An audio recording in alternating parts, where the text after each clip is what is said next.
Bonjour à tous et à toutes. Nous ne sommes pas très nombreux ce soir et sans doute que nous sommes peu nombreux parce que des gens aussi sont au rassemblement pour soutenir le peuple syrien, en particulier à cause de ce qui se passe à Alep depuis lundi.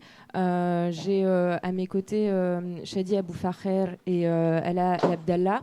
Hala va faire la traduction ce soir pour Shadi.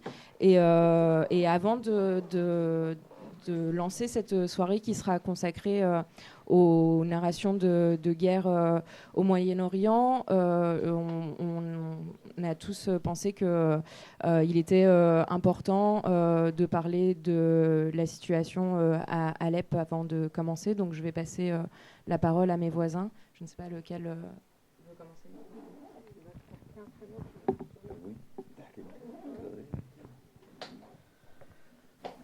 Bonsoir. Donc, je viens de la manif qui était.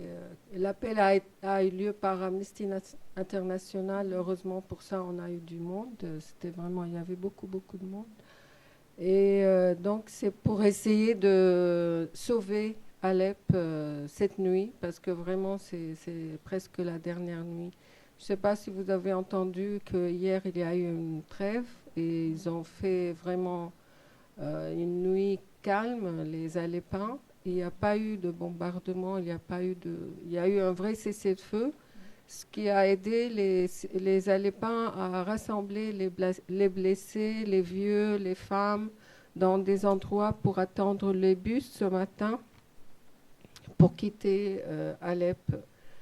Et ce matin, c'est d'abord c'est les Iraniens et puis c'est les Russes.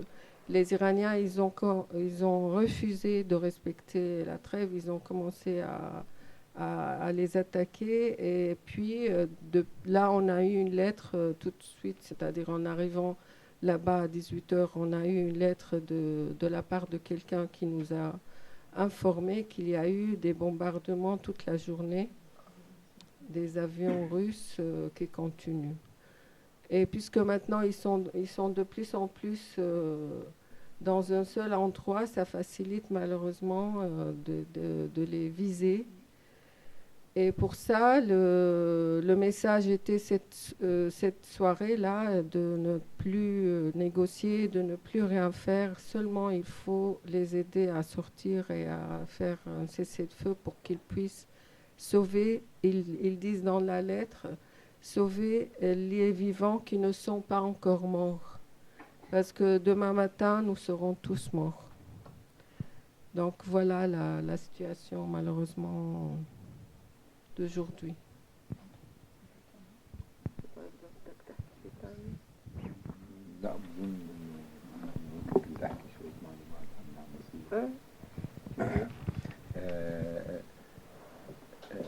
يعني أنا بدي أحكي بس شوية معلومات عن اللي صار بحلب لحتى بس ينفهم كيف اللعب على موضوع الجهاديين اللي صار. ببساطة صار يبدو يعني صار واضح أكثر هلأ مع الوقت إنه في اتفاق بين النظام السوري والأتراك من جهة والروس على تسليم حلب للنظام مقابل أن تعمل منطقة عازلة تركيا في شمال حلب. اللي صار بناء على هذا الاتفاق من شي شهر تقريبا أعلنت جبهة النصرة أنه راح تقوم هي بمعركة لفك الحصار عن حلب، وبدأت فعلا معركة، ولكن كانت معركة وهمية دخل فيها حوالي 100 أو 200 شخص من جبهة النصرة، قدروا يخترقوا مواقع النظام اللي حول حلب وفاتوا لجوا وعملوا انه فكوا الحصار، وطلعت جبهة النصرة على الاعلام انه هي بداخل حلب. بعدها مباشرة بعد يومين تم اعادة اغلاق حلب، وبدأت الدعاية الروسية انه في حلب هناك جبهة النصرة، وصارت تستخدم الجنود اللي فاتوا من جبهة النصرة لحتى تقول انه يعني المقاتلين اللي بداخل حلب هن جبهة النصرة او جهاديين. Donc, Shadi veut vous donner des informations et pour lui, donc, il vous raconte le scénario qui a été prévu, que maintenant on arrive vraiment à comprendre qu'est-ce qu'ils ont décidé ensemble, les Russes, les Syriens et les Turcs. Ça, c'est nouveau que les Turcs aussi ils sont dans le scénario. Et ils ont essayé de jouer le jeu des djihadistes en faisant semblant que c'est Al-Nosra qui va casser le siège qui était autour d'Alep depuis des mois. Et en fait, il y a eu quelques forces de la part de Nosra qui ont essayé de faire une ouverture vers la ville. Et ils ont pu entrer. Et depuis, les Turcs et les Russes, ils ont commencé à dire qu'il y a donc des djihadistes à Alep.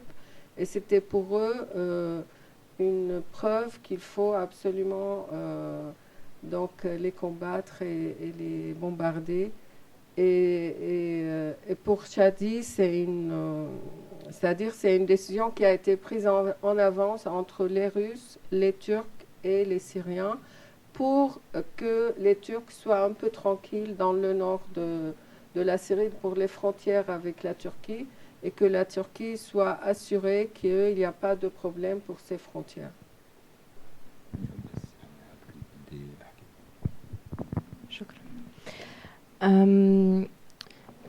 Donc, on va maintenant lancer la rencontre avec Thomas Richard, qui est docteur en sciences politiques et qui vient ce soir pour nous parler de la thèse qu'il a rédigée et qui a été publiée sous le titre « Du musée au cinéma, narration de guerre au Moyen-Orient, mythologie politique et identitaire dans les conflits du Moyen-Orient à l'heure de la mondialisation ».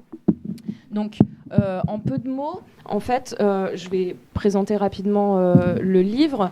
Ensuite, Thomas Richard va intervenir pendant une vingtaine de minutes pour parler de son ouvrage. Et après quoi, nous verrons donc ensemble un extrait du film de Shadi Abou Fakher et il y aura un dialogue avec lui. Donc, en peu de mots, je disais, à propos de l'ouvrage de Thomas Richard, l'auteur propose d'étudier donc des imaginaires de guerre, qui sont des imaginaires de guerre dominants, en s'intéressant à des objets culturels. Alors, il s'intéresse aux musées, aux monuments, mais également, et c'est ce qui nous réunit ce soir, aux films, aux vidéos et aux séries télévisées.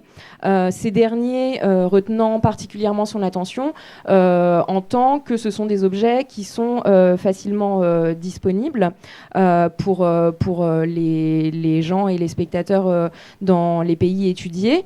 Et donc films, séries télévisées et vidéos qu'ils discutent à la lumière d'un contexte mondialisé, notamment en montrant de quelle manière des phénomènes d'appropriation ou de réappropriation participent de la production des identités politiques dans les pays qu'il étudie. Donc je vais lui laisser la parole. Oui, merci. Alors, que dire après ça ? Essentiellement, c'est ça. L'idée générale, c'était du point de vue de la... Pardon. Bien sûr. C'était, du point de vue de la science politique, d'utiliser ces objets qui sont un petit peu négligés dans ma discipline, que sont essentiellement les musées et le matériel audiovisuel, principalement films et séries, pour essayer de comprendre des phénomènes de culture de guerre.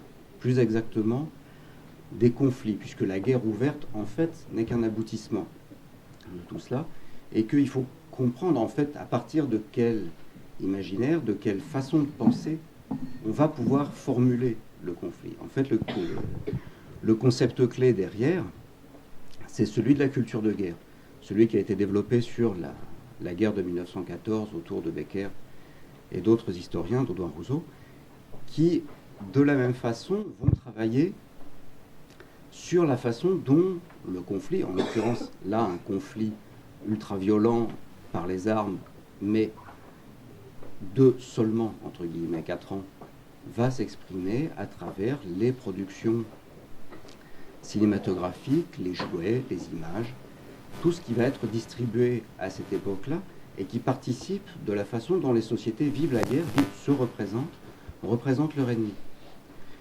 L'idée derrière, c'est de tenter de comprendre des normes, en fait, des points de référence à partir desquels les représentations, les imaginaires se constituent, ce sur quoi ils se fixent et ce autour de quoi ils évoluent.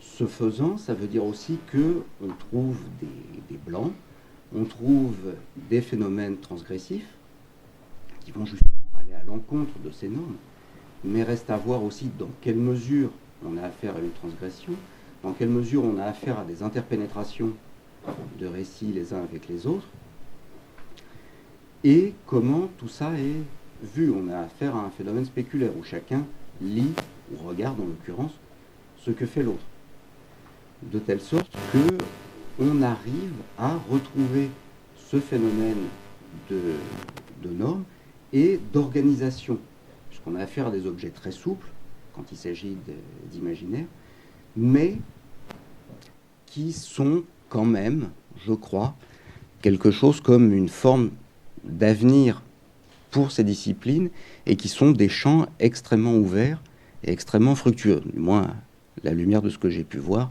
et de ce que j'ai fait subir à mon jury.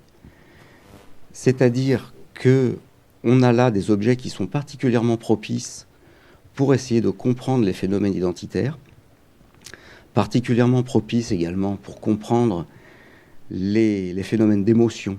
Et on parle de plus en plus, dans le domaine de la science politique et au-delà, de la sociologie des émotions, d'essayer de comprendre les phénomènes d'émotion à l'échelle internationale et la façon dont les acteurs se placent les uns par rapport aux autres en fonction justement de leurs émotions, de leurs références, et qui font qu'on n'a pas affaire à des comportements qu'on qualifierait de rationnels immédiatement. Pas au sens classique. Sauf que si on prend en compte ces références, là on a affaire à des phénomènes rationnels. Si on prend en compte ces émotions, le jeu de ces émotions, on a affaire à des phénomènes rationnels. Un autre point sur lequel je voulais insister également, c'est de prendre des documents de la façon la plus large possible, au sens où ces films, ces séries, les monuments également à leur façon, participent d'un phénomène de globalisation. Non pas simplement d'une mise à niveau de tout le monde autour de la globalisation triomphante, ce qui se traduirait par une américanisation, ce qui est, à mon sens, assez faux, mais qu'ils sont lus, relus, regardés, observés, construits, en fonction de normes qui elles-mêmes circulent énormément entre, en l'occurrence, le Moyen-Orient, les différentes régions, sous-régions du Moyen-Orient, l'Europe, les États-Unis, l'Amérique du Sud, l'Asie, voire l'Extrême-Orient. Et de ce point de vue-là, un des obstacles de la recherche, c'était d'essayer de retrouver ce que les gens voient, ce que les gens lisent, ce qu'ils regardent. Et j'avais été très frappé, en fait, en faisant mes recherches, donc en faisant le tour des marchands de DVD à Beyrouth, à Amman, au Caire, en demandant alors qu'est-ce que vous regardez, qu'est-ce que vous avez, qu'est-ce qui est à vendre, tout simplement.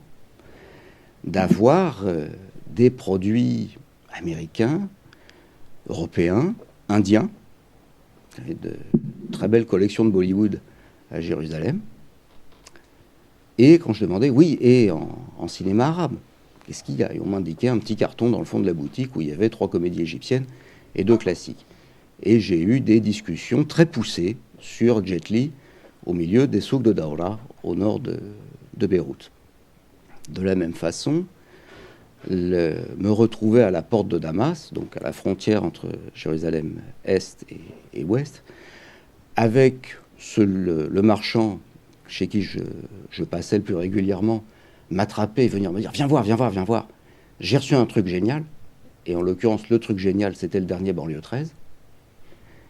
Bon, c'est surprenant au premier abord, et puis après, la question c'est qu'est-ce qui peut l'intéresser et lui parler autant dans Banlieue 13 ? Parce que c'est, d'une certaine façon, un cinéma qui est aussi très très français, avec des références franco-françaises. Donc c'est d'essayer de comprendre ces phénomènes-là, comprendre à l'origine de ce travail, très très lointainement, il y avait une enquête sur les goûts culturels des jeunes. C'est un projet de recherche en cours d'étude. Et on avait fait ça à plusieurs sur le Liban. On avait envoyé un questionnaire en demandant aux jeunes « Qu'est-ce que vous regardez ?» Puis après, on avait pris nos résultats, on les avait mis en tableau. Et les tableaux nous donnaient des résultats complètement incohérents. Parce qu'on arrivait à une surreprésentation de la Chine et de la Belgique. Alors, la Chine, on pouvait à la limite comprendre, mais la Belgique, c'était curieux. Et c'était début des années 2000 qu'on avait fait ça. Et en fait, la Belgique, c'est qu'on avait affaire à des fans de Jean-Claude Van Damme. Et la Chine, c'était Jet Li. Jet Li, Jackie Chan et Bruce Lee, plus les dérivés. Donc c'était aussi d'essayer de comprendre pourquoi ces cinémas ont du succès, pourquoi ça fonctionne, de quelle façon, au-delà du refus de l'impérialisme culturel ou de la question de l'orientalisme, est-ce qu'on peut aller un peu plus loin et essayer de comprendre davantage ? Et puis, de quelle façon est-ce que ça dialogue ? Et à regarder les dernières superproductions turques, on a affaire à des films qui sont en rapport direct avec Hollywood. C'est logique. À une époque, le cinéma turc copiait Cinecittà qui copiait les Américains. Donc l'Amérique faisait Superman, Cinecittà faisait Superman sur le Tibre. Je vous laisse imaginer à quoi ressemblait Superman sur le Bosphore. C'était assez redoutable. Très drôle, mais assez redoutable. Mais quand on retrouve Fethi 1453, qui est censé être un film sur la prise de Constantinople, qui est une super production, qui a eu un grand succès en Turquie, et qui est en fait esthétiquement et dans sa façon de présenter les personnages, en fait, un décalque de 300, ça pose question. Surtout quand on se souvient que 300 et son auteur ont été très critiqués justement pour une vision essentialiste, culturaliste du Moyen-Orient à travers les personnages des Perses.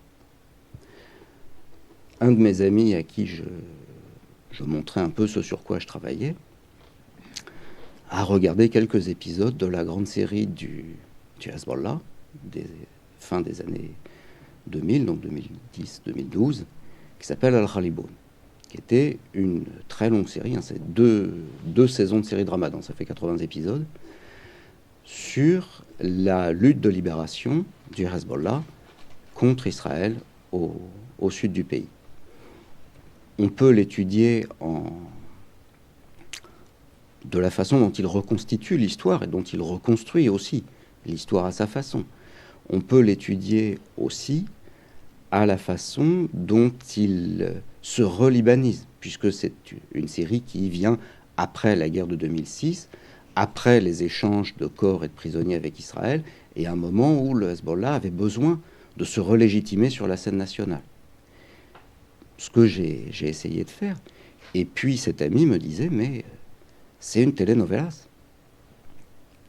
Pareil, esthétiquement, dans la façon dont les dialogues, dont l'histoire est amenée, dont les personnages sont construits, on a affaire à quelque chose qui est inspiré, ou au moins qui est en rapport direct avec ce que produisent le Brésil, le Mexique, etc. Et qui sont des succès d'audience au Liban.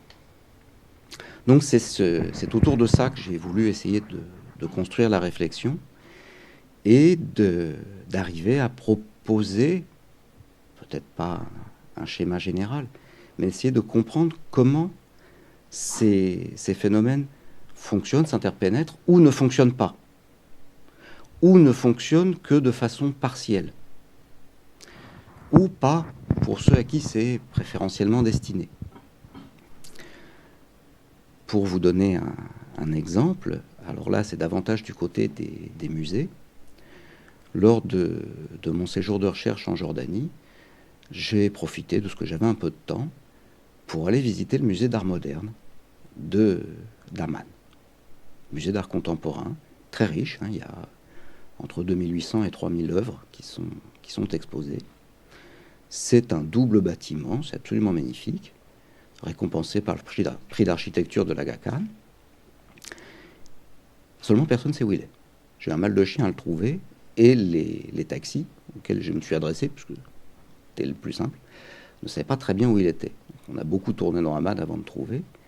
Et ensuite, j'ai rarement vu un musée aussi calme. En tout et pour tout, en une après-midi entière de visite, j'ai croisé 2 personnes, également étrangères. Donc, comme la Jordanie est un pays qui n'est pas vraiment un des plus riches de la région, que c'est pas non plus un pays qui est très riche en musées. Il y avait, maintenant il y en a un nouveau, petit musée archéologique à Amman.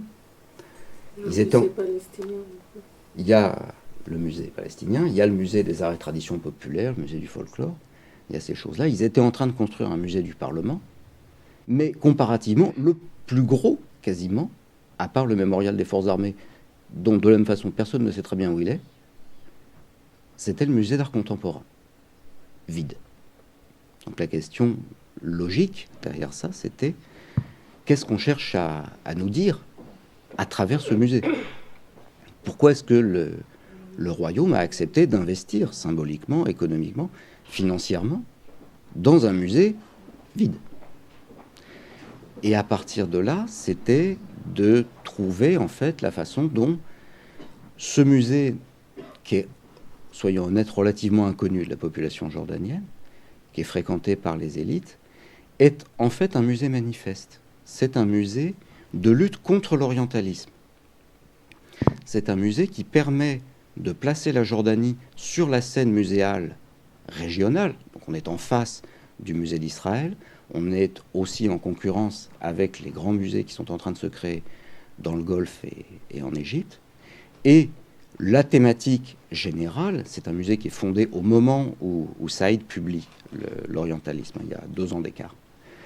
C'est de dire, voilà, nous allons lutter contre l'orientalisme, nous allons présenter l'art régional. C'est essentiellement de l'art local qui est présenté dans ce musée.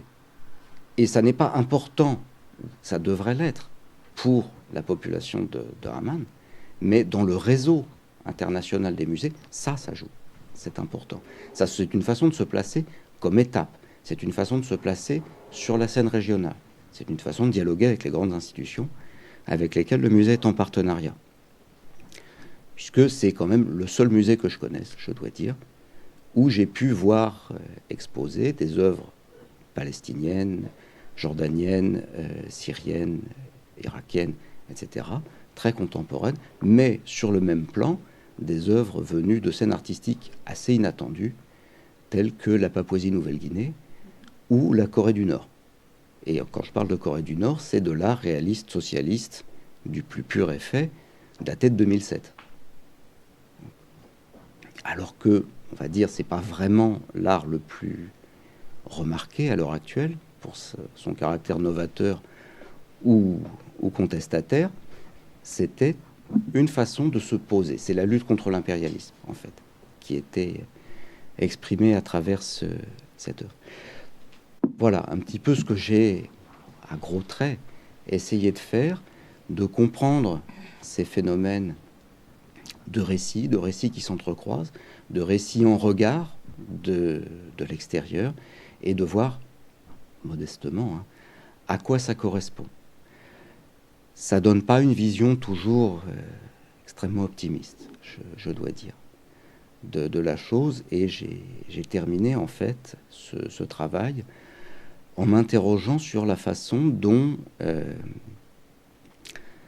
ces narrations d'images sont en train de se folkloriser, principalement à travers le cas de Jérusalem. J'ai passé longtemps à crapahuter dans Jérusalem, dans la vieille ville, à observer les boutiques, à regarder. Et autant je m'attendais, à l'origine de la recherche, à trouver quelque chose qui soit, disons, des démonstrations d'identité en conflit. Ça, c'était assez normal. Là où je me suis peut-être plus inquiété, dans une certaine mesure, c'est quand ces identités affirmées par l'image, par le film, par les processus muséographiques, deviennent en fait identité elle-même, où c'est le conflit qui devient identité, où on a affaire, Jérusalem est un cas peut-être extrême à cet égard, à une représentation où les touristes viennent voir le conflit, en fait. Où ce qu'on cherche, c'est une forme de tourisme noir. On vient voir une zone de guerre, relativement sûre, puisqu'on risque assez peu en venant dans la vieille ville de Jérusalem, mais où on vient et où on ramène des souvenirs, entre guillemets, qui ont trait à la guerre. Si vous voulez, vous allez au Mexique, vous ramenez un sombrero, vous allez en Bretagne, vous ramenez une coiffe bigoudaine, vous allez à Jérusalem, vous ramenez un t-shirt de Tzahal ou représentant des lanceurs de pierre de l'Intifada. C'est logique, et en même temps, c'est quelque chose qui pose question. C'est peut-être aussi le signe que ce sont des récits, des narrations qui perdent de leur vigueur quand on a affaire à un phénomène qui se folklorise. Ça peut être tout aussi bien un signe d'enracinement qu'un signe de « ça s'étiole ». Mais voilà, j'en suis arrivé là, j'ai essayé de comprendre, très, très modestement aussi, en partant de cette question qui se posait à moi quand j'allais dans la région, et où on me répondait « oh, t'es pas d'ici, tu peux pas comprendre ». Comme je suis un petit peu têtu, j'ai pas aimé, et je me suis dit « non, je peux pas vivre, nécessairement ». Je peux participer, je peux être là, je peux ressentir certaines choses. Vivre et être participant de ces identités, non, ça serait un mensonge. Mais je ne peux pas comprendre, c'est bizarre. J'ai voulu essayer de comprendre, tout simplement.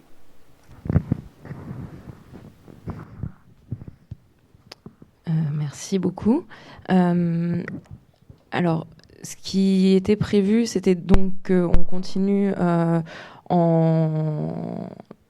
lançant la discussion avec Chadi, à moins que peut-être vous ayez immédiatement envie en fait d'intervenir par rapport à la présentation de Thomas Richard pour peut-être qu'il y ait aussi voilà, des réponses ou des remarques immédiates à sa présentation.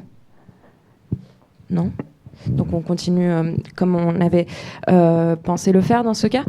Donc Chadi, que j'ai présenté rapidement tout à l'heure, est un activiste syrien qui s'est mobilisé en faveur de la démocratisation de la Syrie depuis le début des années 2000, ce qui l'a conduit à plusieurs reprises en prison.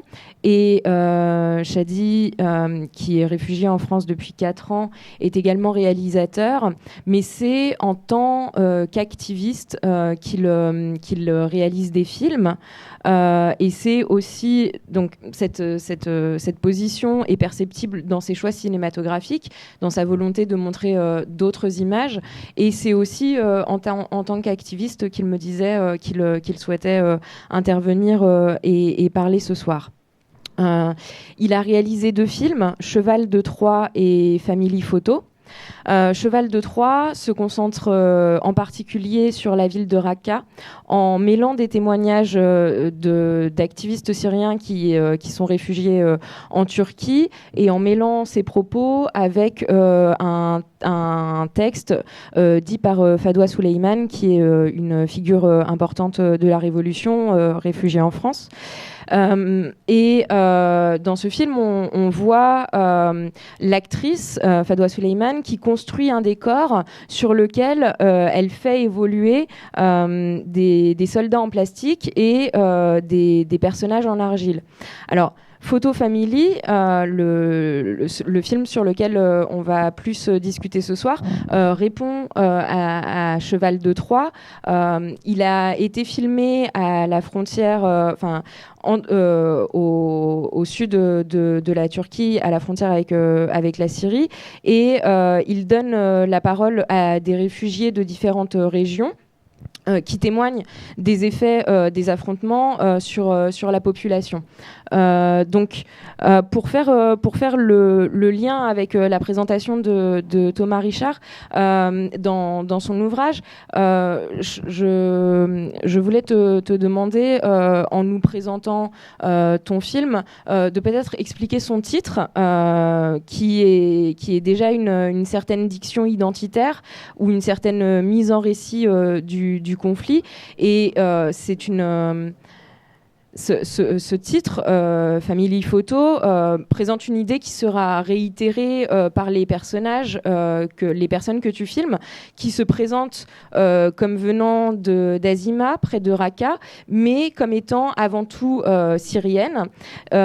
Et c'est aussi quelque chose qui sera réaffirmé à travers le montage que tu opères entre les différents courts-métrages. Donc, est-ce que tu pourrais nous parler de ce choix de titre, et puis de ton projet, de la manière dont tu as travaillé sur ce film, de la manière dont tu as rencontré ces personnes et du temps que tu as passé avec eux, notamment?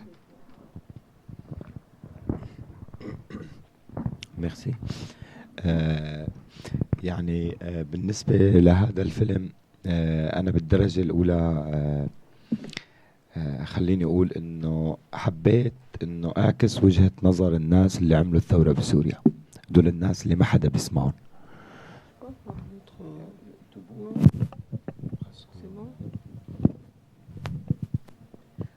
Alors, je voulais, dans ce film, je voulais donner la parole aux gens qui ont, à mon avis, fait la révolution, qui ont déclenché la révolution en Syrie. وكل اللي بينعكس بالإعلام حاليا بيحكي عن حرب هي مو حرب حقيقة. Et tout ce qu'on entend aujourd'hui dans le média raconte une guerre qui n'a rien à voir avec eux. C'est pas la guerre, c'est pas leur guerre à eux. يعني هدول الناس عملوا ثورة مشان أكيد لقمة الخبز، مشان يعيشوا بحرية أكثر وإلى ما هنالك. وتم تصنيع حرب بين الجهاديين، بين الإرهابيين بصراحة، بين النظام بطريقة الإرهاب تبعه ضد المدنيين وضد العالم، وبين الجهاديين كمان اللي هن جزء آخر من الإرهاب. Donc ces gens-là, ils ont démarré cette révolution parce qu'ils voulaient défendre leur beefsteak, comme on dit en français, et leur liberté et leur dignité. Et puis, il y a eu cette mise en œuvre par le régime, c'est-à-dire de mettre en scène, d'une façon ou d'une autre en Syrie, cette guerre entre les djihadistes et le régime. يعني بهذا الفيلم حاولت إني أحكي يعني شو صار بالثورة السورية من خلال قصص الناس العادية. Dans ce film, j'ai essayé de raconter qu'est-ce qu'il y a eu avec cette révolution en Syrie à travers les propres récits de ces gens-là. ويعني وحاولت اني هلا بتشوفوا يعني حاولت انه يكون كتير الاسلوب بسيط ومباشر جدا يعني. Et j'étais consciente de faire ça avec un style très simple, très accessible. وهلا يمكن بس نشوفه ممكن.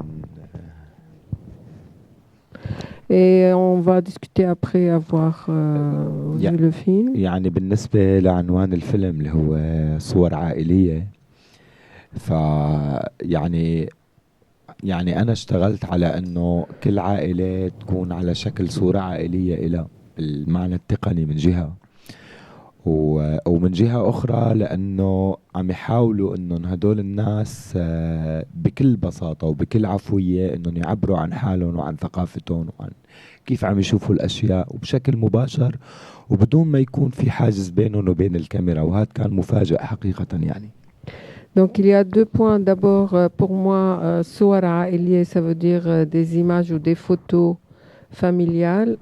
Au niveau technique, j'avais essayé d'avoir une photo de cette famille, mais en même temps, c'était pour raconter l'histoire de cette famille, de raconter l'histoire de ces gens-là en tant que famille, pour raconter, comme il a déjà dit, le récit de chacun.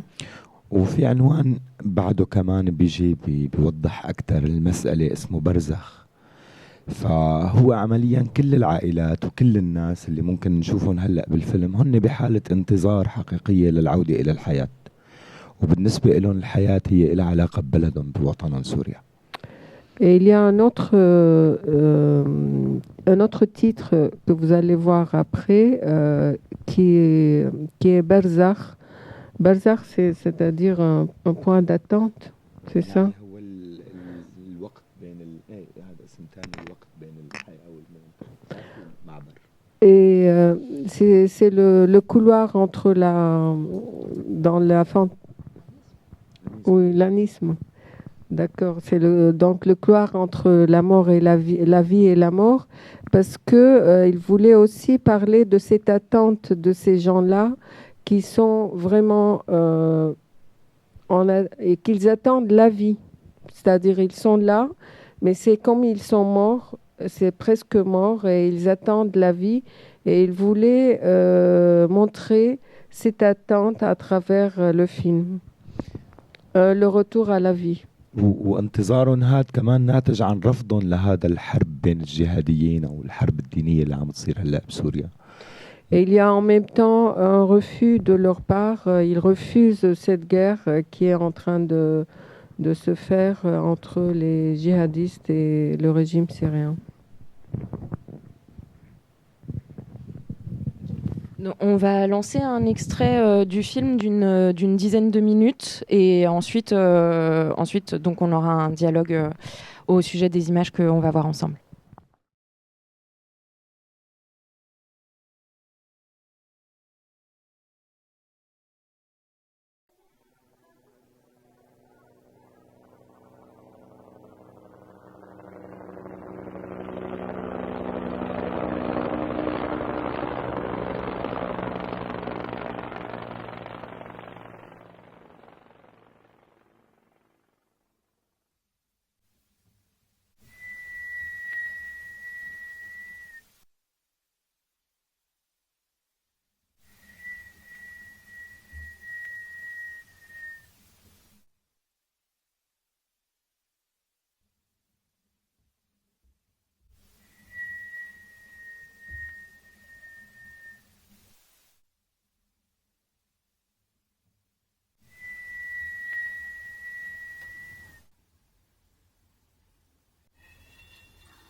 الله أكبر.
والعين تقول شنا بالهموم دا نشتغل عمال يابا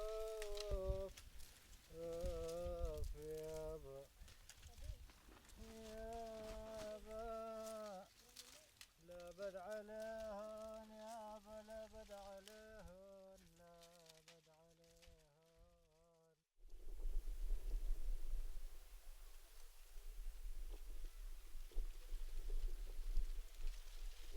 ما بيع بدي بيعهم بدي يروح يموت بدي يروح على الموت يحطونك براس المدفع هم وراه يحطونك براس المدفع هم وراك خلونك تموت انت متت يقول لك تلقى انك حوريات الجنة فوق وين حوريات الجنة هاي عندهم حوريات جنة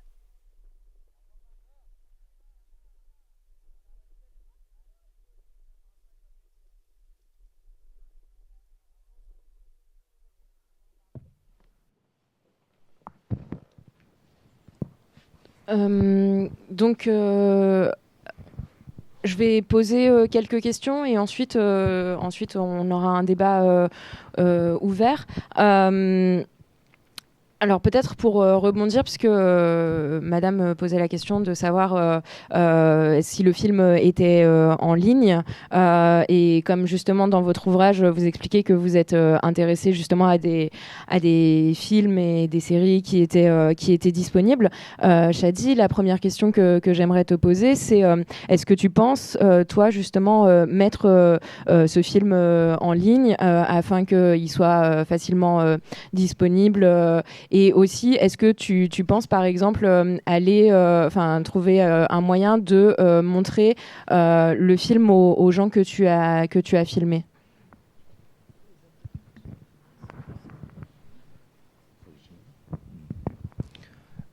يعني طبعا لازم يشوفوا الناس اللي تصوروا بالأول، ويعني هذا مهم كتير، والأهم كمان يشوفوا السوريين يعني. Évidemment que c'est essentiel que les gens qui se sont donnés dans le film, qu'ils voient le film d'abord, et puis bien sûr ça compte beaucoup pour moi que les Syriens eux-mêmes voient le film aussi. لأنه يعني طبعا نحن شفنا جزء الأول من العمل يعني، بس في عدة لوحات أخرى أو في عدة عائلات تانية تنشاف الفيلم، منهم أكراد ومنهم عرب، منهم هجرون النظام، منهم هجرون الBKK، منهم هجرون الجهاديين، وفي البعض يعني عندهم أبناء مفقودين. Donc vous avez vu une petite partie et il y a beaucoup plus bien sûr de familles et de, comme il appelle ça, des photos de famille ou des représentations des familles. Il y en a des Kurdes, il y a des Arabes, il y en a qui ont été chassés par les Kurdes ou qui ont été aussi, ils ont fui à cause du régime ou à cause des islamistes. PKK. بوغو exactement. بس là toute la يعني كل الأحداث اللي هون هي صارت ما قبل بين 2011 وال 2014. C'est entre 2011 et 2014. والأهم إنه لأن كلياتهم عم يقولوا هلا إنه نحن سوريين، فليش عم تقولوا في عرب؟ ويعني الأكراد بيقولوا إنه كلياتنا كنا سوريين، والعرب بيحكوا كمان لما بيهجرون الBKK بيقول إنه كلياتنا كنا سوريين. فالناس هيك عم تحكي، ففي حرب اصطنعت بسوريا والناس ما هيك، فهاد مهم تشوفوا باقي الناس لترجع الثقة بنفسها يعني. Bon, ça compte beaucoup pour Shadi de montrer tout ça devant aussi, aux Syriens aussi et aux autres, pour montrer qu'on se tient et on s'attache à l'identité syrienne, parce que tout le monde répète et insiste que nous sommes des Syriens, y compris les Kurdes syriens et les Arabes aussi. Et pour lui, c'est un conflit inventé ou un conflit fabriqué pour faire ces séparations entre les gens qui habitaient en Syrie et pour lancer peut-être l'idée de découper le pays. Mais pour lui, tout le monde se tient à ça et s'attache à ça et se déclare jusqu'à aujourd'hui comme des Syriens. Pour ça, pour lui, ça compte beaucoup aussi de montrer le film là-bas pour encourager les gens c'est-à-dire à rester comme ils veulent et à ne pas avoir peur de déclarer cette identité. وطبعا هذا الحكي مش لانه يعني البروباغندا اللي عم تصير على الشعب السوري وهي الحرب مش لانه الشعب السوري ما كتير بيفهم مرقت عليه، يعني مثله مثل اي شعب بالعالم. اليوم بفرنسا نفسها اللي هي فيها شعب جدا واعي ومثقف، بنعمل 10 تفجيرات، اذا بينعمل 10 تفجيرات بفرنسا وبموت فيه الناس، باليوم الثاني بتلاقي ممكن يصير في كتير عمليات ضد اي حدا مسلم او اي حدا غريب بهي البلد. فيعني طريقة تجيش الناس من قبل بعض الأنظمة والحكومات سهل، وخاصة إذا في دم، إذا في عنف. Donc, ce qui se passe maintenant, on ne peut pas dire que le peuple syrien est un peuple débile ou un peuple simpliste ou qu'il ne comprend pas qu'est-ce qui se passe. Parce qu'en fait, chaque peuple, quand il reçoit des coups ou quand il vit des épreuves, le lendemain, on réagit d'une façon imprévue. Comme par exemple ici, s'il y a eu une dizaine d'opérations des terroristes, ça ne nous étonne pas que le lendemain, les gens ils commencent à parler d'une façon raciste ou contre les musulmans ou même à commettre des opérations contre eux. Et c'est pareil c'est-à-dire on voit un peu que les Syriens aussi, ils peuvent passer par des épreuves de ce genre. Je ne sais pas si j'ai bien dit tout.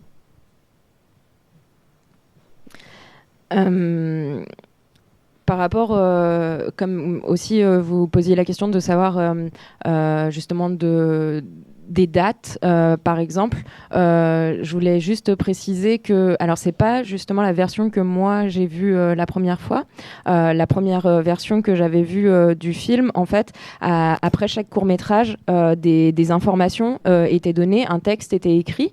Là, en fait, dans cette nouvelle version, toutes les informations, en fait, se trouvent à la fin du film. Et du coup, la question que j'avais envie de te poser, et aussi pour savoir justement pourquoi tu avais changé entre-temps, entre ces deux versions, c'est comment tu envisageais, toi, en tant que à la fois activiste et réalisateur, justement cette question de à la fois donner la parole aux gens et expliquer, de faire tenir ces deux postures ensemble.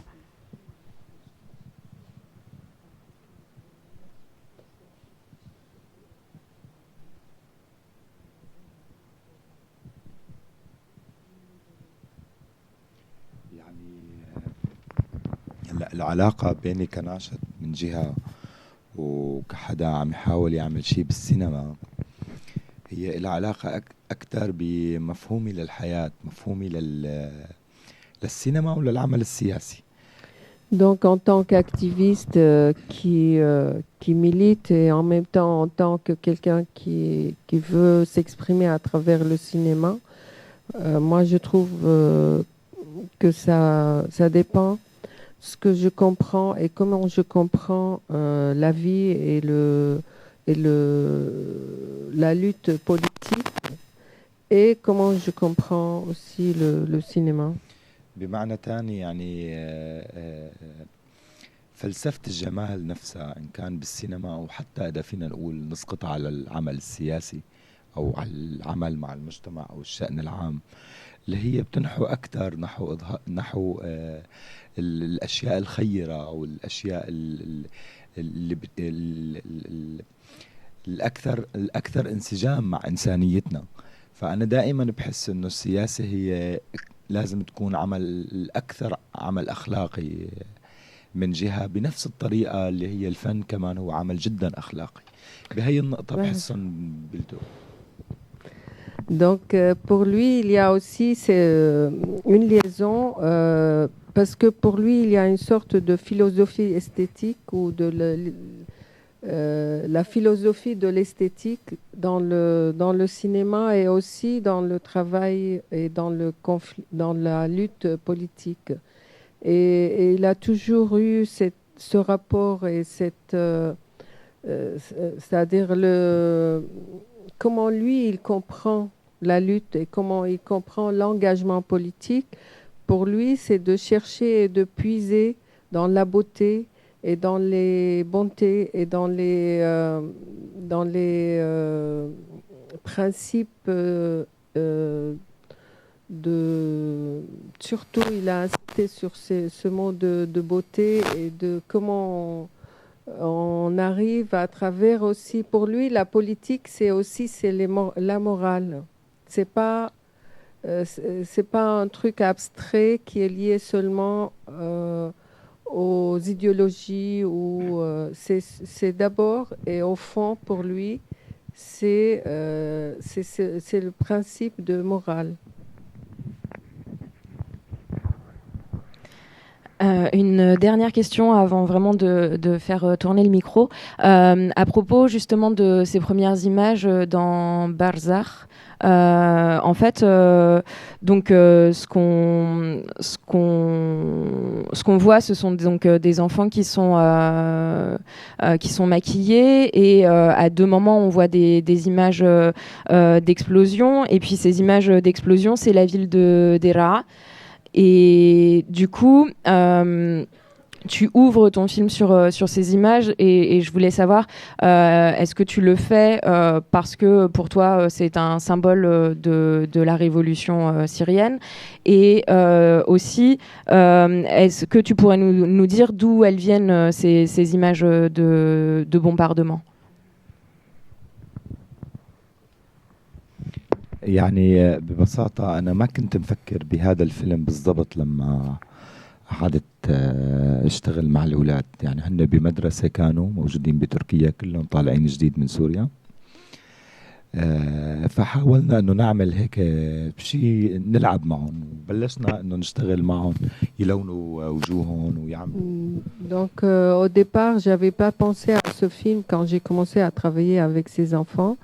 Et il s'agit d'une école en Turquie avec des enfants réfugiés qui étaient là, et nous on a essayé, et Shadi était sur place, il a essayé donc de plaisanter avec eux, de jouer, il voulait un peu les faire plaisir à ses enfants. Alors ils ont commencé à dessiner, à les maquiller, et donc c'était au départ, le but c'était pas un film. فلما بلشت عملنا هذا المكياج وبلشنا نحكي معهم، فلما بسأل طفل مثلا بقول له مين بتحب، بقول لي ما بحب حدا. Quand on a fait donc quand on a maquillé les enfants et on a commencé un peu à discuter avec eux normalement comme ça, et moi j'ai commencé à poser des questions. Et quand par exemple je demande à un enfant c'est qui que tu aimes, c'est qui que tu aimes le plus, et il me répond en disant je n'aime personne. Alors c'était choquant pour Shadi. شو بدك تعمل بالمستقبل؟ فبيجي حدا بيقول بدي اقتل كل العالم بس اكبر. Et qu'est-ce que tu veux devenir, qu'est-ce que tu veux faire quand tu seras grand? Et il répond je vais tuer tout le monde. حدا طفل بيسأله بتحب أهلك؟ بيقول لا. بتحب المدرسة؟ لا. يعني كانت أسئلة كتير، يعني الإجابات بكل معنى الكلمة هي صادمة لنا. Donc c'était un vrai choc, toutes ces réponses, parce que chaque fois je demande est-ce que tu aimes tes parents, il dit non, est-ce que tu aimes l'école, et ils disent non. Et donc pour Shadi, ces réponses c'était un grand choc. حاولنا كتير نلعب معهم ليضحكوا، ما حدا ضحك. On a beaucoup tenté, on a beaucoup essayé pour qu'ils rigolent un peu, pour qu'ils arrivent un peu à rire, mais c'était en vain, on n'a pas pu les faire rigoler. فكانوا فعلا بالنسبة إلي مثل هذا المهرج الحزين. فلهيك فكرت اني بس نشوف وجوههم يعني كتير معبرة، نظراتهم كتير معبرة، كتير قوية، يعني فيها عنف. Donc pour moi c'était comme les clowns tristes avec ce maquillage, et à travers tout ça il y avait ces regards où il y a toujours de la tristesse et même de la violence. بالنسبة للتفجير هو صار بدرع القنبلة اللي نزلت وانفجرت بدارية. فيعني أنا ماخذ لقطتين فيديو، واحدة من درعا لما نزل البرميل، والثانية الانفجار بيكون بمدينة دارية. Donc parce que tu as demandé par rapport aux explosions, moi j'avais fait une liaison entre le baril qui tombe, et il tombe sur Daraa. Daraa c'est au sud de la Syrie. Et j'ai montré l'explosion ailleurs. C'était à Dareya. Dareya, c'est la banlieue de Damas. Donc, il a fait un jeu de montage pour montrer ça tombe quelque part et ça explose ailleurs, pour montrer la continuité de la violence partout. يعني أنا الحقيقة ما كنت مفكر إنه تكون القصة إنه لأنه الأطفال بلشوا بدرعا فلهيك أنا استخدمت صورة درعا يعني. بس هو بالعام حبيت أبدأ بالأطفال لأنهم هن اللي بلشوا فعلا الثورة، بس ما كنت قاصد إنه هذا الفيديو إنه لأنه من درعا تحديدا. والشيء الثاني إنه طبعا في معلومات بآخر الفيلم عن كيف تم استهداف الأطفال بسوريا. يعني في أكثر من 17,000 طفل لهلا ماتوا. Donc j'ai pas fait exprès pour démarrer le film avec les enfants et avec des images de Daraa. J'ai pas fait exprès pour faire la liaison entre le déclenchement de la révolution qui a eu lieu à Daraa suite à cette histoire des enfants dans l'école. Mais c'est-à-dire il n'avait pas décidé ça en avance de faire cette liaison, et qu'à la fin du film il y a des informations précises sur les enfants, parce que il y a eu une quantité énorme des enfants qui sont morts sous les bombardements ou dans des massacres directs, et Shadi dit donc qu'il y a les chiffres à la fin du film où on voit qu'il y a 17 000 enfants qui ont été tués par le régime. ونقطة أخيرة بالنسبة لهذا الموضوع إنه نحن بتشوفوا بكل باقي الفيلم دائما الأطفال موجودين هن بمقدمة الصورة بكل المشاهد، وهو حقيقة هيك. هن ما بيدرسوا، بيشتغلوا مع أهلهم بلا مستقبل عمليا. يعني هو نفس حالة الفيلم اللي شفناه أول شيء، لأن ناس بلا مستقبل، لأن قاعدين عم يستنوا تنزل قنبلة عليهم. Et presque dans tous les plans dans le film, on voit toujours les enfants qui sont comme s'ils sont en avance, ou ils sont en premier plan. Et pour Shadi, ça signifie beaucoup de choses, parce que c'est une réalité. Et les enfants, ils sont toujours là, ils accompagnent leurs parents dans le travail, dans les champs, et ils attendent tous le bombardement d'une façon ou d'une autre. Merci. Donc, comme prévu, on va prendre des questions par rapport aux deux présentations, à la présentation du film et à la présentation du livre. Qui voudrait prendre la parole pour des questions ou des remarques ?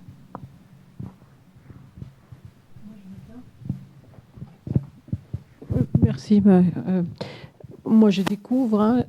Qu'est-ce que attend notre réalisateur ? Qu'est-ce qu'il aimerait que se produise en France sur ce conflit auquel on ne comprend pas grand-chose ? et auxquelles on a peu d'explications qui nous sont données. Et comment faire, sauf effectivement, dès qu'on voit des enfants, on se sent touché, mais il y a, je veux dire, quel que soit l'âge, il y a de l'indignation à avoir.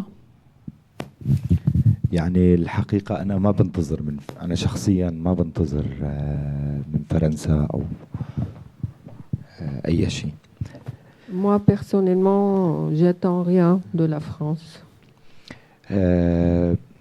القصة ببساطة إنه المهم كتير نعرف إنه اللي عم يصير بسوريا اليوم هو امتداد لثورات بكل المنطقة العربية، وصلت لإسبانيا كمان، اليونان، أمريكا، كل العالم كان في موجة حقيقية من الثورات والاحتجاجات من أجل بناء نظام ديمقراطي أو من أجل توفير ثقافة الديمقراطية بشكل أفضل من الحالة أو من الحالة اللي نحن عايشينها حاليا.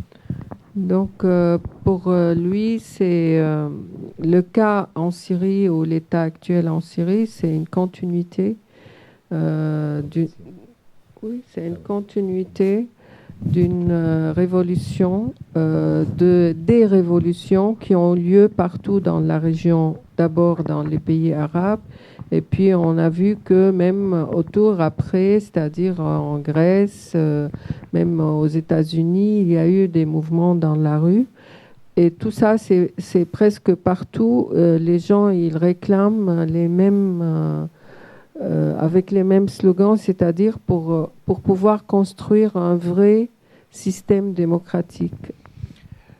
Mieux que le système actuel, mieux que la vie qu'ils sont en train de vivre actuellement. بسوريا على سبيل المثال صار في مشروع حقيقي لنمط أكثر أفقية للديمقراطية، بس ما حدا حكى عنه، ما حدا بده يحكي عنه.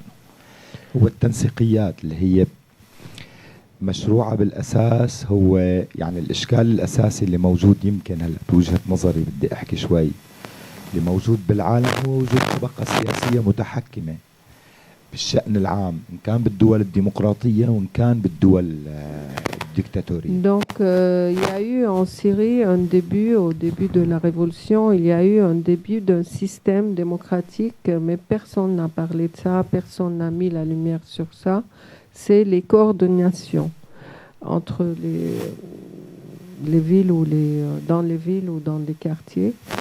Et comme vous savez, partout, généralement, dans les pays, dans les États, il y a toujours une couche qui domine et qui gouverne. هي الطبقة هي الإشكال، يعني هي اللي عم تمنع الناس تعبر عن حالها بكل العالم، يعني مثل النظام السوري، مثل حتى الدول الديمقراطية. C'est la couche qui empêche les gens de s'exprimer, qui empêche les gens d'être libres. Cette couche dominante se trouve partout et c'est pareil en Syrie. لما صارت الثورة وأنتجت سوريا وأنتجت التنسيقيات، فهي أنتجت نمط جديد للعمل السياسي بيسمح للناس بأنهم هن يختاروا شو بدهم، هن يصنعوا برنامجهم السياسي وهن يحكموا نفسهم بمعزل عن وسيط اللي هي الطبقة، يعني هن حيدوا هي الطبقة السياسية بالمطلق. Donc, ce qui s'est passé en Syrie, c'est que les gens eux-mêmes, ils ont créé leur système, ils ont créé leur propre système pour gérer leur vie et pour aussi pouvoir s'entraider entre eux et se communiquer, etc. Et dans ce système que Shadi estime et qu'il trouve que c'est un système, il l'appelle, c'est un système politique, ces gens-là, c'est-à-dire les gens de la base du peuple, ils se sont libérés de cette couche dominante. Ils l'ont repoussée. Et comme ça, ils ont eu cette possibilité d'être libres à un moment et de se gérer, de se autogérer. Oui, s'autorégler. لهيك الثورة بسوريا كانت فعلا عم تحاول تقدم نمط جديد للديمقراطية أكثر أفقية.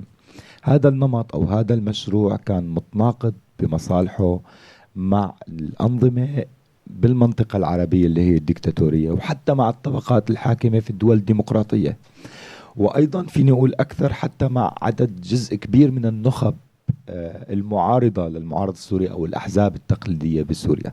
لهيك كان في تصادم بين الثورة وبين كل، يعني الثورة السورية هي عم تحاول أو صار فيها حرب مع هذا النظام الموجود بالعالم بالعموم، عم تحاول تنتج نظام جديد. فلهيك هي آخر كلمة هي مهمة جدا، ليس من أجل السوريين فقط، يعني موضوع التجربة السورية هي أيضا مهمة للمجتمع الإنساني ليقدر يطور حتى من مستوى ديمقراطيه في حال نجحت الثورة السورية. فكتير في ارتباط. Donc cette révolution a essayé de créer un système politique pour s'autogérer. Et donc, ça représente pas seulement un danger pour le régime syrien, c'est-à-dire d'après Chadi, ça représente même un danger pour partout dans le monde pour les systèmes des dictateurs et les systèmes dominants. Et dans ce sens, cette révolution représentait, surtout au début, un système qui fait peur, qui a fait peur, et pour ça, tout le monde s'acharnait contre cette révolution. Et à son avis, que si la révolution syrienne arrive à s'imposer et arrive à continuer dans sa façon de gérer le quotidien et dans sa façon de gérer la société civile et tout ça, pour lui, c'est pas seulement une victoire pour les Syriens, ça va être une victoire pour toute l'humanité.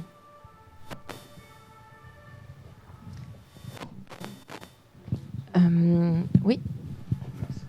Je vais parler sans micro. Ah ok, d'accord. Je vais parler avec un micro. Bonjour, merci pour le film. J'ai une petite question, enfin 2 questions même. Est-ce que vous savez à peu près quelle est la part de la population syrienne qui soutient Bachar al-Assad?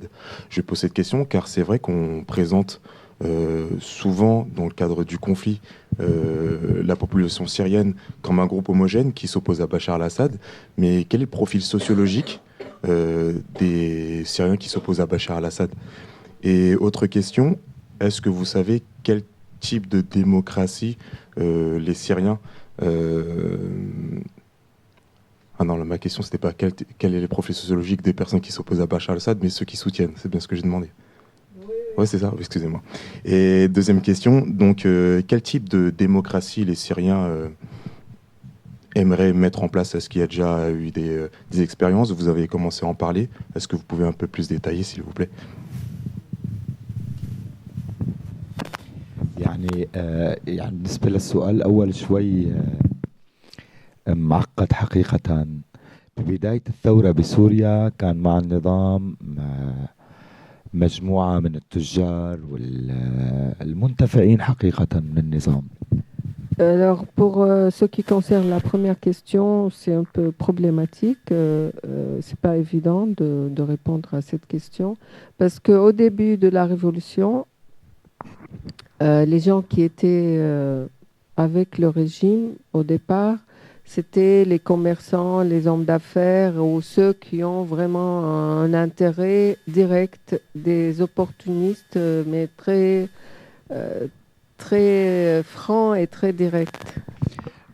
مع الوقت وبسبب اللي عمله النظام، هو معلومة سريعة جدا، هو أخرج كل السلفيين من سوريا اللي كانوا من السجن اللي كانوا عم يحاربوا بالعراق، وقام يعني صار لهم دعم حقيقي من قبل العديد من الدول بالمنطقة الديكتاتورية طبعا، لأسسوا مجموعات جهادية. هي المجموعة Donc, entre parenthèses, il donne une information pour continuer à expliquer pourquoi il y a eu un changement de ceux qui soutiennent le régime.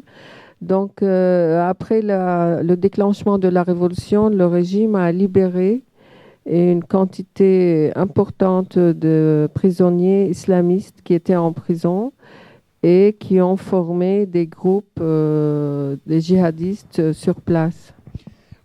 وطبعا مهم نعرف انه من لما بلشت الثورة كان النظام عم يتهم هي الثورة انه هي ثورة جهاديين وسلفيين و هلا مع الوقت وبسبب السيطرة الأمنية الكتير كبيرة للنظام من جهة، واللعبة التركية والسعودية والقطرية اللي هي فقط دعمت الجهاديين، هذا عمل إشكال بداخل سوريا. إنه صارت الأقليات مثل الأقلية العلوية اللي الإعلام الخليجي مثلا أو التركي بقول هي مع النظام من اللحظة الأولى، البروباغندا تبعه خلاها بمكان كتير صعب.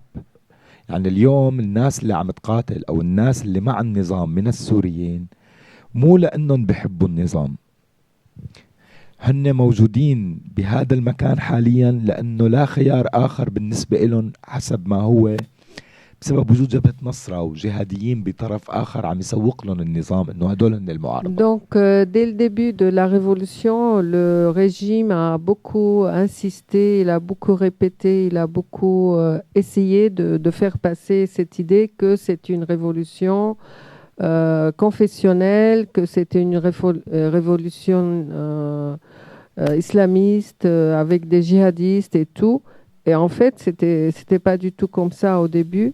Mais après, quand il y a eu cette existence qui a été soutenue d'une façon directe et indirecte par le régime, il y a un changement au niveau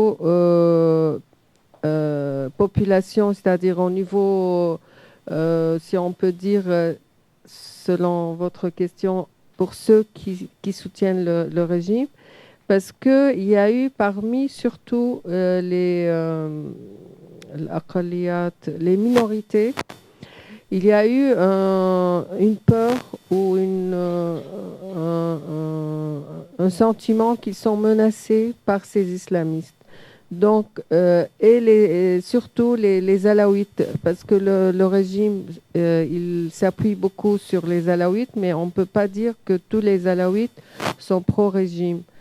Mais après cette existence et cette force qui est montée, qui sont des djihadistes, les alaouites et les autres minorités, ils ont senti que peut-être le régime, pour eux, ça peut être mieux que un avenir pas précis, pas défini, mais qui risque d'être aussi dominé par des islamistes. Donc, à ce moment-là, il y a eu aussi une couche de Syriens qui se sont mis sur la ligne, on peut dire neutre, on les appelle des neutres, mais qu'ils ont aussi un sentiment de confiance que c'est le régime et il peut les défendre. نقطة أخيرة بس إضافة للي حكيتي اللي فهمت شوي كمان حسيتك شرحت مشان الأقليات. اليوم مثلا بدنا نحكي عن الواقع بالعام، في 12 مليون سوري تهجروا من أصل 24 مليون، يعني نصف الشعب السوري نزح نتيجة القصف اللي عمله النظام وإلى ما هنالك. هذا واحد. اثنين، كل المدن السورية تقريبا ما عدا مدينتين، كل المدن السورية عملت مظاهرات جدا كبيرة ضد النظام. بمرحلة لما دخل العمل باتجاه العمل المسلح وكان قمع النظام بهي الطريقة، ففي بعض الناس ببعض المدن فضلت انه ما تعمل شيء، يعني في خوف صار حقيقة. نموذج السويدة مثلا اللي هي دروز فضلت تضل على الحياد، ما قدرت تفوت لانه واضح السيناريو اللي بده يجيها. Donc, pour compléter aussi avec la violence terrible de la part du régime, il y a eu, au départ, il y a eu toutes les villes syriennes, dans toutes les villes syriennes, il y a eu des manifestations. il y a eu des protestations que les gens, ils ont exprimé leur souhait d'avoir une liberté, une dignité et de faire tomber ce régime. Mais avec la violence terrible que le régime a commis contre ces gens-là, il y a eu à un moment un recul. Et du coup, il y a des villes qui ont décidé de ne pas se mêler et de ne rien faire et de rester à l'écart. Donc ces villes, ils ont fait, comme il a donné un exemple, comme la ville Soueda, qui est une ville druze, et ils ont décidé de rester, entre parenthèses, neutre ou muet, mais pour lui, c'est par peur et c'est pas parce qu'il pense vraiment que c'est un régime idéal ou c'est un régime qu'on doit soutenir, mais parce qu'ils ont déjà eu des massacres, où ils ont déjà eu des prisonniers, où ils veulent pas de nouveau payer pour ça. آخر معلومة في 80 دولة حاليا عم تقاتل بسوريا مع النظام موجود إيران العراق لبنان روسيا الصين مصر اليمن البحرين Parce qu'il a dit qu'il y a 80 pays qui sont impliqués maintenant et qui soutiennent le régime, mais militairement sur place. Et donc, il a commencé à compter, vous avez entendu, le Liban, l'Irak, l'Égypte, l'Iran, les Afghans, bien sûr les Russes et les Iraniens. Il y a beaucoup Et les Tunisiens, par exemple, il y a beaucoup de Tunisiens, des djihadistes. لا أنا عم بحكي هلأ عن القوات اللي عم يقاتلوا مع النظام. يعني في أكثر من 10 دول بعثت جنود إلى لتقاتل مع النظام وهن هلأ هدول الجنود هن اللي محاصرين حلب حاليا. Donc il y a 10 États qui a envoyé des soldats qui sont maintenant en train de participer au siège d'Alep. وبنفس الوقت اجا 20 اكثر من بين 20 وال40 الف ما عندي الرقم بدقه جهادي من كل دول العالم يقدروا ب50 دوله من العالم اجوا على سوريا عبر تركيا. Et de l'autre côté, il y a eu entre 20 et 40 000 djihadistes qui sont venus aussi de différents pays dans le monde et qui ont pu passer à travers les frontières turques et qui sont en train de mener un combat aussi en Syrie. وبنفس الوقت التحالف الدولي امريكا فرنسا المانيا اوروبا يعني كل هاي الدول عم تقصف سوريا وهكذا. Et en même temps, alors il y a les Américains, les Russes, les Français qui sont en train de bombarder aussi avec leur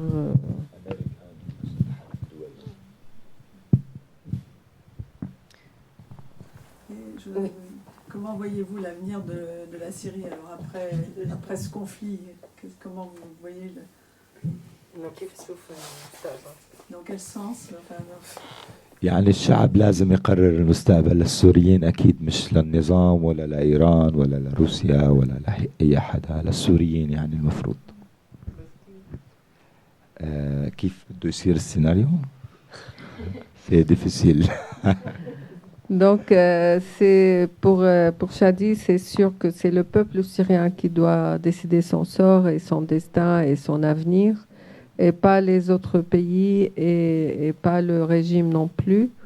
Mais comment, ça on ne sait pas. Est-ce qu'il y a d'autres questions ou remarques? Oui. Continuer la question, c'est-à-dire à propos de l'avenir.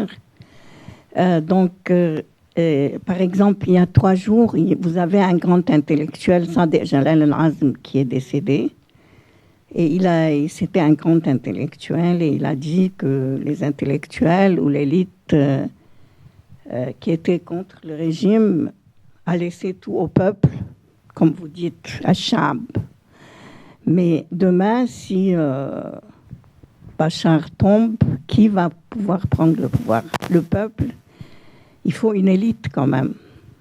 Et il y a maintenant une bagarre entre les... Bachar n'était pas un élite, malheureusement. Bachar était un criminel. Donc, c'était pas un élite. Non, il faut qu'une élite, il faut que quelqu'un prenne le pouvoir. C'est ce que je dis, s'il tombe. Moi, je n'ai pas dit qu'il est élite, lui. Oui. Mais si on a Bachar pendant 10 ans et on a eu son papa pendant 40 ans, et c'est des criminels... Elle demande s'il y a des gens charismatiques. C'est sûr, il y a moins que criminels que lui. On ne sait pas, mais est-ce qu'il y a des gens... Il n'y a pas plus. Non, on ne sait pas. Il n'y a pas le badil. n'est pas clair encore يعني. C'est ça.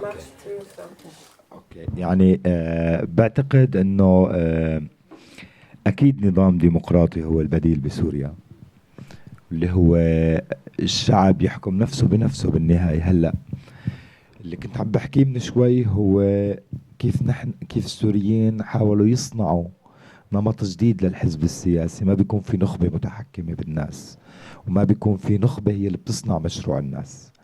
فبسوريا حقيقة قدروا يقدموا نماذج جديدة للحزب السياسي وللعمل الجماعي بتجاوز كتير من مشاكل العمل الجماعي ببلدان الديمقراطية مثل فرنسا على سبيل المثال. بس البديل هو نظام ديمقراطي حتما بسوريا راح يكون. Bien sûr, يعني نظام ديمقراطي بس الترانزيشن. Excuse-moi, je dois traduire. Je dois traduire ce qu'il a dit.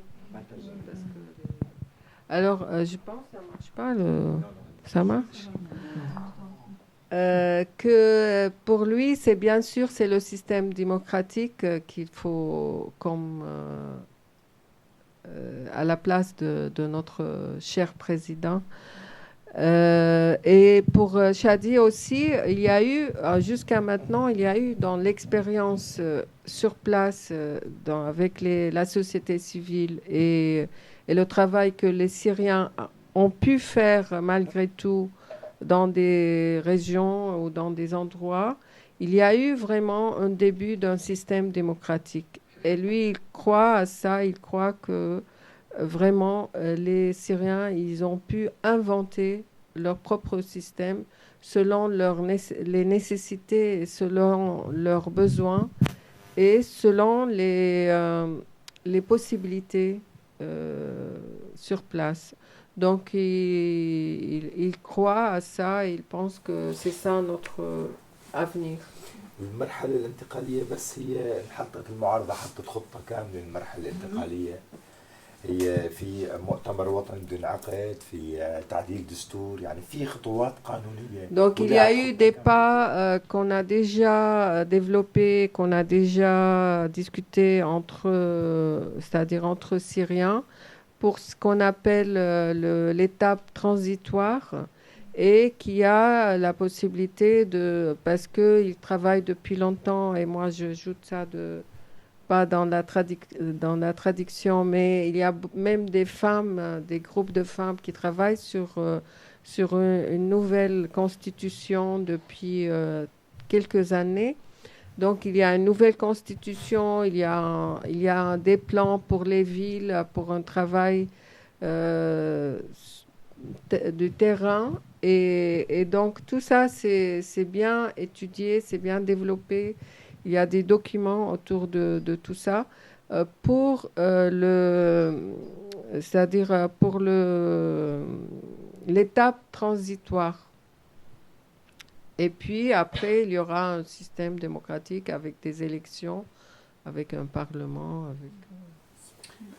Une question, quelle est la force de la diaspora syrienne, s'il en existe une, en dehors de la Syrie? شو الدياسبورا اللي برا؟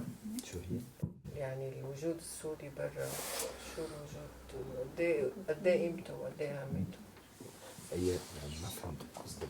الناس يعني؟ الدياسبورا الناس ما بتعرف شو يعني تعبير الدياسبورا، يعني الوجود السوري الفعالية يعني لهلا حقيقة ما كبير لكتير أسباب، أهمها أنه السوريين اللي طلعوا يعني لبرا جداد برا، وبالأساس ما في وجود كتير سوريين بأوروبا قبل الثورة، عددهم قليل. هلأ صار في عدد لا بأس فيه، وبلش شوي يعملوا فعالية، بس لسه ما حكوا مثلي أنا مثلا ما بحكي فرنسي. يعني معظم اللاجئين أو معظم السوريين اللي موجودين برا لا ما بيحكوا اللغات اللي البلدان اللي عايشين فيها، فلهيك فعاليتهم قليلة شوي من جهة. ومن جهة تانية مشروعنا السياسي لم يتم توضيحه، يعني مشروع الثورة السورية لم يتم توضيحه بسبب التعتيم الإعلامي الهائل وتسليط الضوء على الحرب الطائفية اللي عم تصير بسوريا بالوكالة يعني. فلهيك لسه فعاليتهم مو كبيرة، بس بالمستقبل المفروض أحسن. Donc avant la révolution, il n'y avait pas beaucoup de Syriens à l'étranger, et il y avait très très peu en Europe. Et puis maintenant, on ne peut pas dire que les Syriens ils sont bien installés pour qu'ils puissent être vraiment efficaces. Ils commencent à travailler entre eux et tout. Il y a le problème de la langue, parce que comme lui aussi, il a dit comme moi, je ne parle pas français. Et il y a le problème aussi c'est-à-dire de s'organiser, de s'installer, de faire... parce qu'ils sont tous très pris par leurs papiers, par leur... donc, ils n'ont pas encore eu le temps pour s'organiser entre eux et pour commencer à représenter une vraie force efficace et active. Est-ce que quelqu'un voudrait aussi poser des questions à Thomas Richard sur le livre qu'il nous a présenté tout à l'heure? Sinon, moi, je voudrais en fait essayer de retrouver aussi un pays dans lequel vous avez travaillé, à savoir l'Égypte, puisque, en essayant de faire le lien avec certaines, le fait que Chadi, par exemple, ait reparlé du fait qu'il y avait aussi un mouvement qui était un mouvement de révolution dans différents pays arabes. Est-ce que par rapport aux normes que vous avez identifiées et par rapport aux dictions identitaires dont vous parlez dans votre livre, vous avez écrit notamment, est-ce que vous avez travaillé aussi sur des productions audiovisuelles qui soient postérieures à la révolution en Égypte, et est-ce que vous avez l'impression que les normes que vous aviez identifiées et que les dictions identitaires sur lesquelles vous avez travaillé ont évolué suite à la révolution en Égypte? Alors, c'est bon. Sur l'Égypte, oui, j'ai travaillé un petit peu sur la révolution égyptienne, sur les films qui ont été faits à cette occasion-là. Et en fait, entre ce qu'on voyait avant la révolution, ce qu'on a vu après, il y a eu un dialogue qui s'est instauré entre différents secteurs de la société égyptienne. C'est ce que montre un film comme Après la bataille, où une activiste de Tahrir va rencontrer et découvre ce que c'est que ces gens qui avaient fait la bataille des chameaux, donc qui étaient descendus sur Tahrir pour essayer de chasser les protestataires. Et on retrouve des choses, oui. En même temps, il y a des aspects vis-à-vis de l'Égypte en particulier, de ce point de vue-là, qui sont en fait partagés par tout le monde, qui sont des aspects qui étaient même partagés par le régime de Moubarak, qui étaient partagés par l'armée, par une grande partie des protestataires. Il y a aussi, on retrouve dans les productions l'idée d'une Égypte où l'État est absolument fondamental, où le recours à la violence a été beaucoup plus limité évidemment qu'en Syrie, et où on comprend que ce recours ne fait pas sens localement. L'idée d'un État égyptien qui se déchire, c'est contre 2000 ans d'éducation égyptienne, si j'ose dire. En revanche, et pour rebondir un petit peu davantage sur le cas syrien, j'ai aussi un petit peu travaillé après ce livre sur les productions qui ont été faites sur la Syrie, sur les documentaires, les films qui ont été faits là. Et c'était un travail un peu par des Syriens, mais aussi beaucoup ce qu'on venait faire.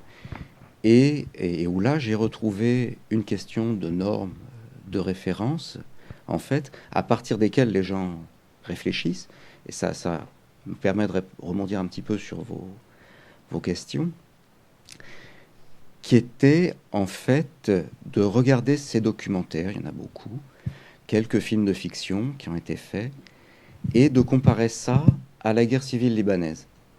Et ce dont je m'apercevais, c'est qu'en fait, on avait filmé beaucoup la guerre civile syrienne à partir des catégories de la guerre civile libanaise.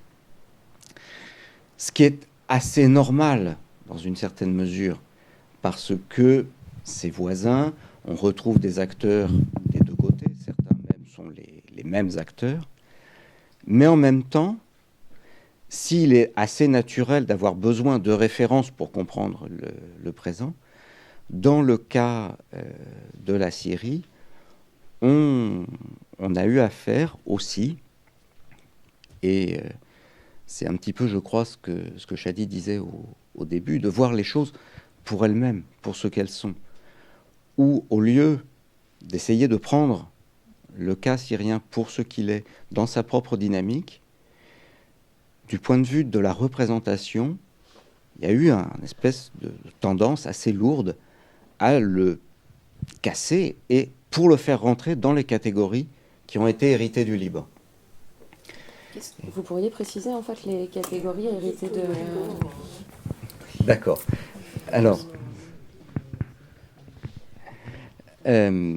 c'est-à-dire que à regarder, c'était un travail que je faisais sur la fragmentation de l'espace à travers sa représentation, et où on avait une focalisation parallèle, d'abord au Liban, c'était Beyrouth à l'époque, puis la Syrie, avec principalement Alep, sur les villes divisées, sur les frontières, sur les lignes de démarcation, sur le rôle des réfugiés qu'on retrouvait. Et on retrouvait des discours de réfugiés parallèles entre ce qui se disait chez les réfugiés libanais en 1985 et les réfugiés syriens des années 2010, et etc. Il y avait un certain nombre de cas comme ça, plus également un travail sur la mémoire qui n'est pas le même, bien entendu, mais qui retrouvait des parallèles.